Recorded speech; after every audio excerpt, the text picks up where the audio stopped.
Assalamualaikum dan kembali lagi ke Izzat Review semua. Okey, untuk video kita hari ini Izzat nak buat sedikit pembahasan tentang episod terbaru daripada siri Super Special Sheriff Gavan Infinity yang baru saja ditayangkan pada hari Ahad. Dan Izzat nak minta maaf pada korang semua sebab Izzat dah lama betul tak buat pembahasan daripada siri Super Special Sheriff Gavan Infinity ni. Last tak silap Izzat bahas pun adalah episod yang ke-8. Dan lepas tu Izzat bercadang untuk membahas tentang episod-episod yang penting sahaja, tapi tak kesampaian. Tapi hari ini Zat nak mula membahas tentang salah satu episod yang terbaru daripada Super Special Gavan Infinity. So kalau korang nak tahu apa sahaja yang menarik, make sure korang stay tune dekat dalam video Zat kali ini, okay? Jadi episod yang ke-17 daripada Super Special Gavan Infinity ni pada Zat merupakan salah satu episod daripada siri Super Special Gavan Infinity yang pada Zat cukup absurd jugalah.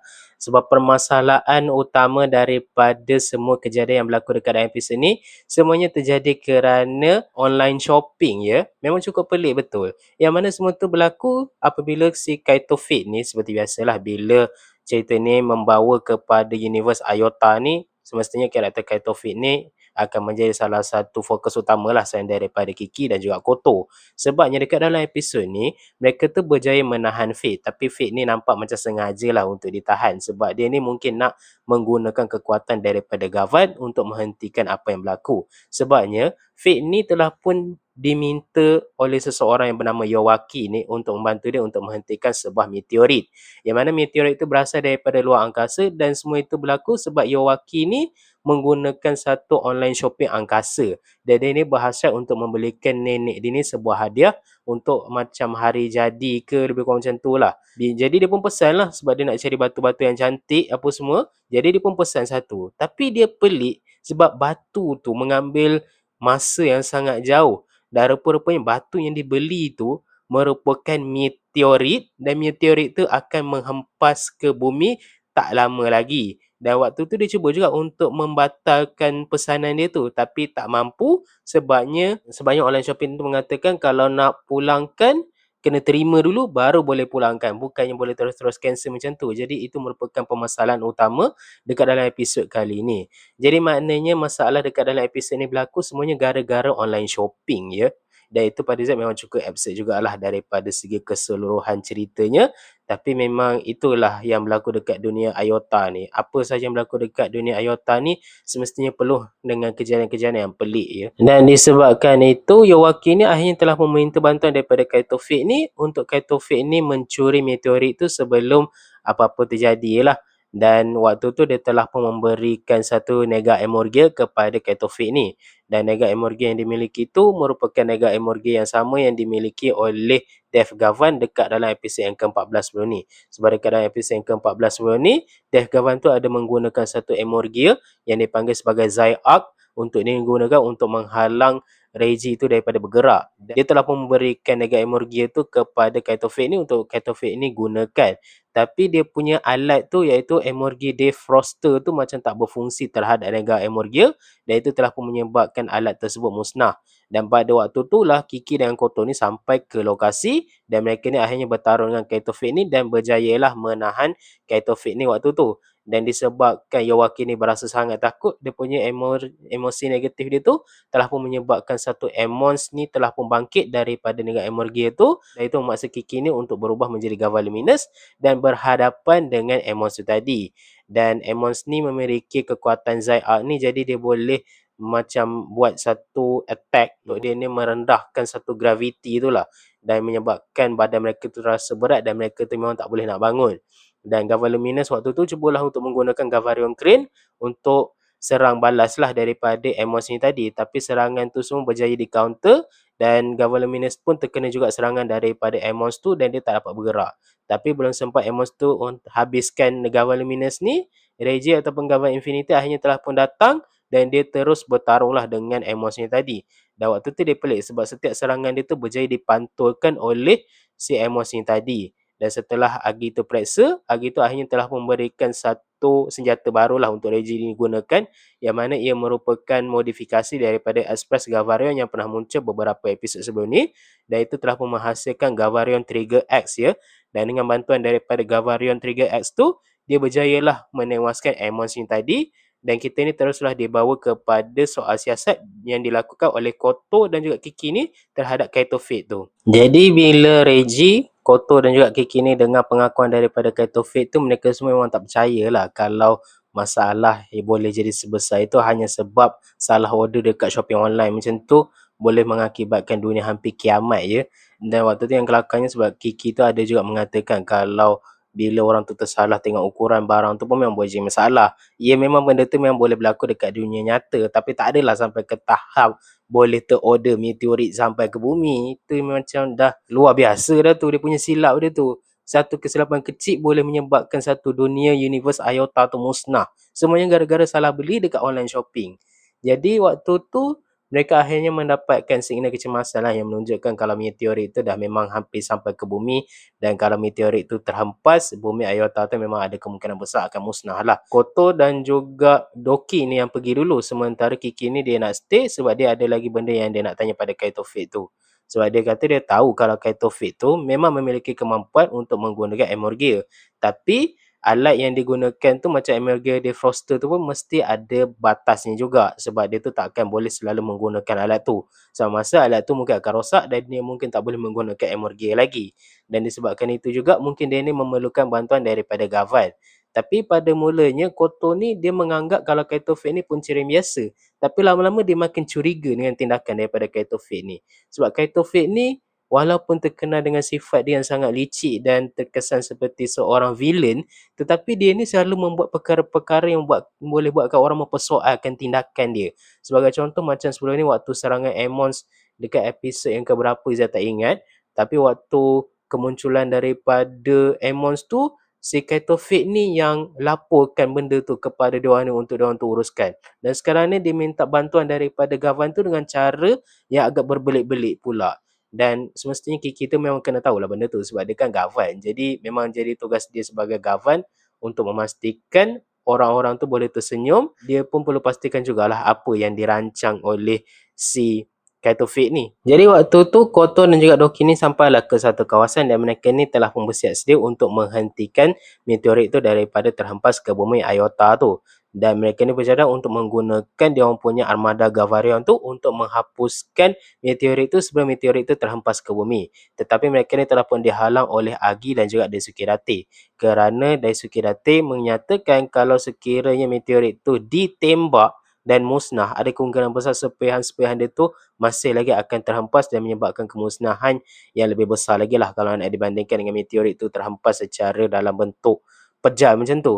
Dan disebabkan itu mereka ni macam mengalami kesulitan jugalah sebabnya nak hapuskan tak boleh. Jadi macam mana cara yang sesuai untuk hentikan sebuah meteorit daripada terhempas ke bumi tanpa perlu memusnahkan dia? Itu merupakan persoalan yang mereka tu perlu carilah untuk menghentikan meteorit tersebut sebelum meteorit tersebut akhirnya terhempas ke bumi. Berbalik semula kepada keadaan Kiki dan juga Kaito Fate di dalam bilik interogasi itu, ada satu Emerald Gear milik Kaito Fate ni telah pun keluar dan mula berbicara, dan disebabkan Kiki ni faham bahasa Emerald Gear, jadi dia boleh faham lah apa yang Emerald Gear tu cuba sampaikan.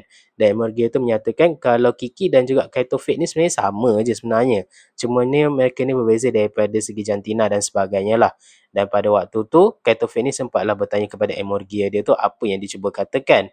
Tapi belum sempat Emerald Gear tu menjawab, Kiki ni akhirnya bersetuju untuk bekerjasama dan dia ni telah pun meminta Kaito Fate ni untuk mengeluarkan sesuatu. Apa yang dikeluarkan oleh Kaito Fate tu nanti kita akan tahulah.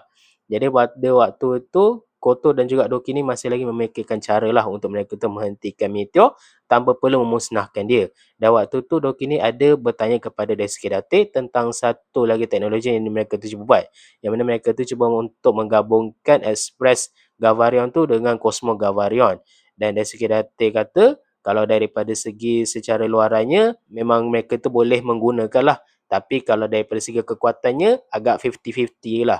Dan waktu tu jugalah Daisuke Date ni telah meminta Agi tu untuk melakukan persiapan untuk mereka tu menggunakan alat yang terbaru tu. Dan pada waktu tu jugalah si Kiki ni datang dan dia telah meminta Doki tu untuk melakukan sesuatu untuk dia. Sementara itu di Universe Alpha, Carol Convergence ni telah pun bertemu dengan atasan dia untuk meminta kebenaran mereka ni untuk mereka ni menggunakan satu sistem yang dipanggil sebagai sistem Ace Go untuk mereka ni menyelamatkan bumi Iota daripada dimusnahkan kerana meteorit itu tadi. Dan semestinya petinggi dia ni membenarkanlah, dan kita telah pun diperlihatkan dengan pertukaran daripada Cosmogoverno Esgo ni macam mana.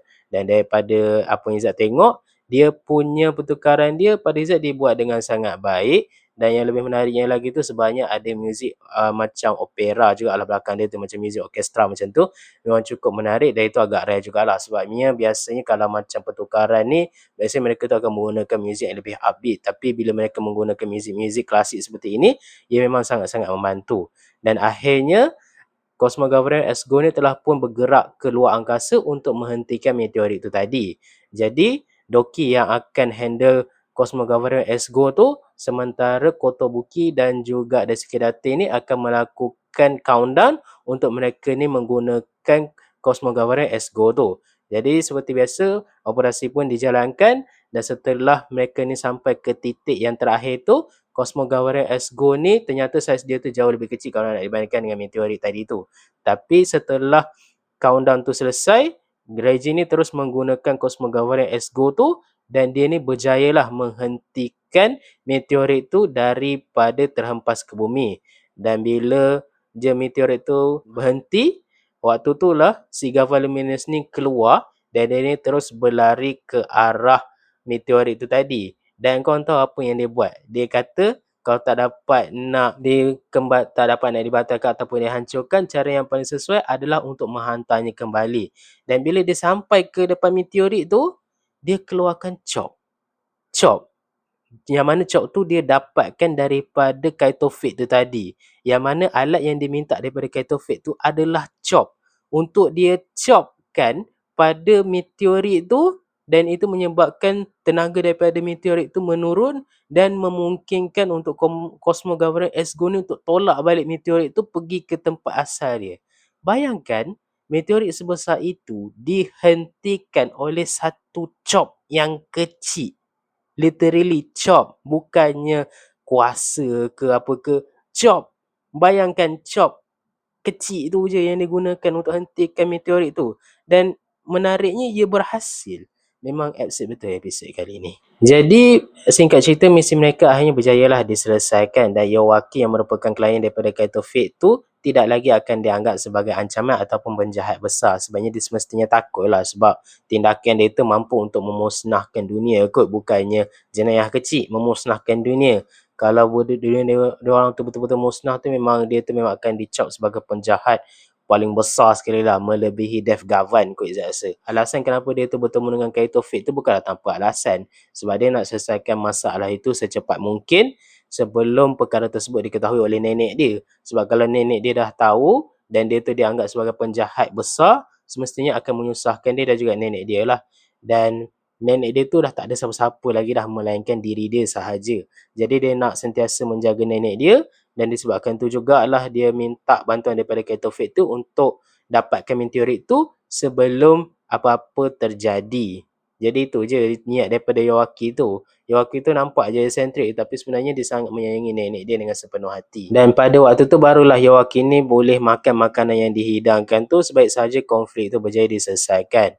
Tapi ada satu lagi perkara yang terjadi, yang mana Kiki ni mendapatkan panggilan daripada markas besar, yang mana markas besar ni melaporkan kalau Kaito Fate telah pun menghilangkan diri sekali lagi. Dan semestinya Kiki dan juga Koto ni merasa sangat marah dan juga kesal lah, sebab usaha mereka tu jadi sia-sia sekali lagi untuk dapatkan maklumat daripada Kaito Fate tu.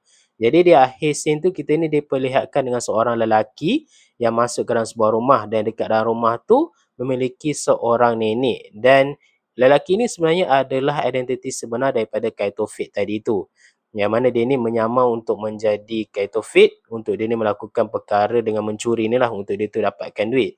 Tapi sebenarnya dia ni sama je macam Yowaki tu, tidak memiliki sesiapa melainkan daripada diorang punya grandparents sendirilah. Mereka tu dah tak ada keluarga, jadi mereka tu hanya memiliki datuk dan nenek saja. Tapi yang agak kesiannya dengan karakter daripada Kaito Fate ni, sebab nenek dia tu dah nyanyuk dan masih lagi ingat kalau atuk dia tu masih lagi ada, sedangkan atuk dia telah pun meninggal dunia bertahun-tahun lalu. Dan pada waktu tu, Kaito Fate ni telah pun memasakkan sesuatu untuk dia ni makan bersama dengan nenek dia. Dan waktu tu dia sempat jugalah bertanya, adakah nenek dia tu masih lagi suka dengan dia. Sebabnya dia risaulah bila orang dah nyanyuk ni, kadang-kadang ahli keluarga mereka sendiri pun mereka dah tak ingat walaupun mereka sendiri yang besarkan. Tapi untungnya nenek dia tu masih lagi ingat pada dia, dan waktu tu dia masih lagi terfikirkan dengan kata-kata daripada Kiki ni tadilah kalau mereka berdua tu sama. Dan dia ni berharap kalau mereka berdua ni dapat bertemu satu hari nanti untuk diceritakan lebih lanjut tentang siapa sebenarnya diri dia, dengan alasan mereka ni mungkin boleh saling memahami lah tindakan satu sama lain. Si Kiki boleh faham tindakan daripada Ketofit, dan Ketofit pula boleh relate diri dia dengan si Gava Luminous ataupun Kiki EY ni tadi. Seperti biasa, Super Special Gava Infinity ni pastinya akan menghadirkan sebuah post credit scene. Tapi sayang post credit scene dia ni tak penting pun pada perkembangan cerita ke depannya. Sebabnya apa yang berlaku ke depannya tu memang tak akan ada kaitan langsung dengan post credit scene ni. Sebabnya post credit scene ni hanya menunjukkan kisah daripada Kiki dan juga Koto ni yang ingin berkongsi makan ramen gitu je.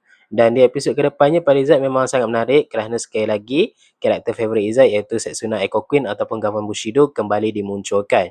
Yang mana dekat dalam episod kedepannya ni, Doki, Setsuna dan juga Rui ni akan menyamak untuk mereka ni masuk ke dalam sebuah parti ya.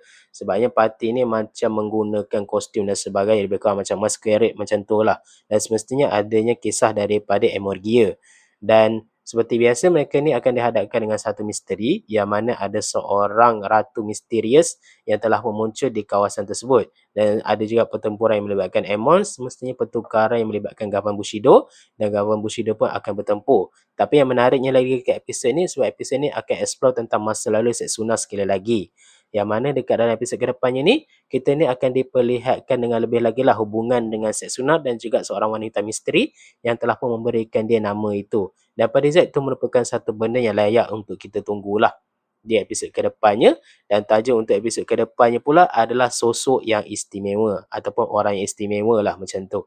Dan pastikan korang semua menunggu video perbahasan Izzat terhadap episod tersebut. Jadi itulah dia episod ke-17 daripada Super Special Gava Infinity. Memang merupakan sebuah episod yang cukup absurd, yang mana masalah itu berlaku hanya kerana masalah online shopping sahaja. Tetapi cara penyelesaian juga absurd, yang mana perlu dicop je benda tu untuk dihantar balik. Tapi dalam masa yang sama ada juga cerita yang agak wholesome ya. Terutama sekali bila kita nampak sesi lain daripada Kaito Fate itu sendiri. Yang mana Kaito Fate ni tidaklah orang kata sepenuhnya merupakan satu karakter yang jahat, dan dia pun bukanlah berniat untuk menjadi pencuri. Cumanya cara dia tu agak berbeza sikit dengan cara orang lain minta tolong. Tetapi di sebalik itu semua, dia hanyalah orang biasa yang sangat menyayangi nenek dia dan berharap ada orang yang boleh memahami dia. Dan pada Izzat itu merupakan hal yang menarik lah dekat dalam episod kali ini. Dan Izzat tak ada masalah sangat daripada segi masalah konflik dia tu. Cuma masalah dia tu agak pelik untuk orang dewasa ni hadam. Tapi kalau macam kita just nak berhibur, mungkin kita boleh hadam benda tu dengan baik lah. Daripada segi visual, Izzat rasa tak ada apa-apa masalah. Sebab Izzat rasa visual dia okey je. Cumanya ada jugalah bahagian waktu si Gava Luminous berlari dekat Cosmo Gavarian S-Go tu, Izzat rasa macam agak kurang lah dia punya visual dia tu. Tapi selebihnya tu Izzat suka. Dan episod ni pun tidak memiliki action yang terlalu banyak sangat lah. Dan action tu hanya berlaku di permulaan sahaja, sementara yang lebihnya tu ke arah misi untuk menghentikan meteorit tu tadi. Tapi apapun, episod ni masih lagi enjoyable untuk ditonton lah. Jadi itulah dia episod ke-17 daripada Super Special Gava Infinity. Pada Izzat, episod ni masih lagi melayak untuk ditonton. Dan kalau korang dah tengok episod ni, apa pendapat korang? Jangan lupa tinggalkan komen korang kat bawah. Jangan lupa like, share dan subscribe ke channel Izzat. Kita jumpa lagi di pembahasan Tokusatsu dan Ultraman yang lainnya. Assalamualaikum dan bye.